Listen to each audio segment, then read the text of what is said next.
بسم اللہ الرحمن الرحیم۔ السلام علیکم، یہ صحافی ڈیری چینل کی اردو سروس ہے۔ میں ہوں آپ کا دوست سید ارشاد بخاری۔ سب سے پہلے اہم ہیڈ لائنز۔ وزیر اعظم شہباز شریف وزیرستان کا دورہ کریں گے۔ صدر اور وزیر اعظم کی ملاقات۔ عارف علوی نے آئین کی پاسداری کا کہہ کر شہباز شریف کو ٹرخا دیا۔ وزیر خارجہ بلاول بھٹو زرداری نواز شریف کے ساتھ ملاقات کے لیے لندن پہنچ گئے۔ واپسی پر عہدہ کا حلف اٹھائیں گے۔ توشہ خانہ سکینڈل انفارمیشن کمیشن فیصلہ منسوخ۔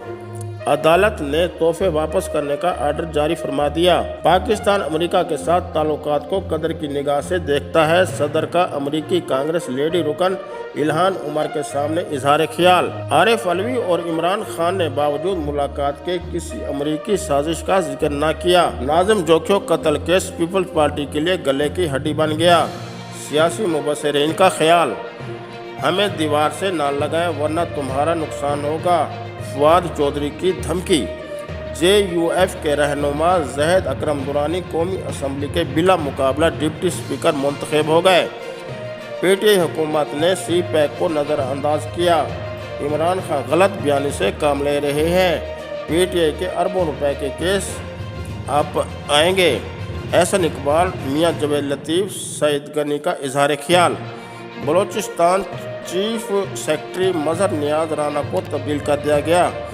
پی ٹی آئی کا لاہور جلسہ ڈپٹی کمشنر نے سیکیورٹی رسک سے آگاہ کر دیا۔ وزیر خزانہ آئی ایم ایف کو لائن پر لانے کے لیے امریکہ روانہ۔ عثمان بزدار سی ایم شپ بحالی کے لیے غیر متعلقہ شخص کے طرف سے گزاری گئی درخواست پر عدالت سخت برہم۔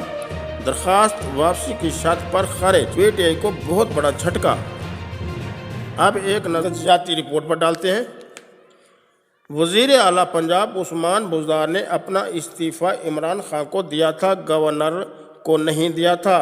پنجاب اسمبلی میں ووٹنگ کے کچھ روز بعد پی ٹی آئی والوں کو اپنی غلطی کا احساس ہوا تو عثمان بزدار کی سی ایم شپ بحالی کے لیے انہوں نے غیر متعلقہ شخص کے ذریعہ عدالت سے رجوع کیا، جس پر عدالت سخت برہم ہوئی اور واپسی کی شرط پر درخواست خارج کر دی۔ قبل ازیں پی ٹی آئی کے ڈپٹی اسپیکر قاسم سوری نے عدم اعتماد کی تحریک پر الیکشن نہ کرا کے اور صدر عارف علوی نے اسمبلی توڑ کر آئین شکنی کی تھی۔ عثمان بزدار کے استعفے کے معاملہ پر عثمان بزدار اور عمران خان نے غلط طریقہ سے درخواست دے اور لے کر آئین شکنی کی، اور نہ جانے انہوں نے کتنی آئین شکنیاں کی ہوں گی اور کر رہے ہوں گے۔ یہی وجہ ہے کہ ان کی حکومت ناکام ہوئی ہے۔ اب عارف علوی وزیر اعظم کی سمری پر دستخط نہ کر کے آئین شکنی کر رہے ہیں اور پھر کہتے ہیں کہ آئین کی پاسداری کریں گے۔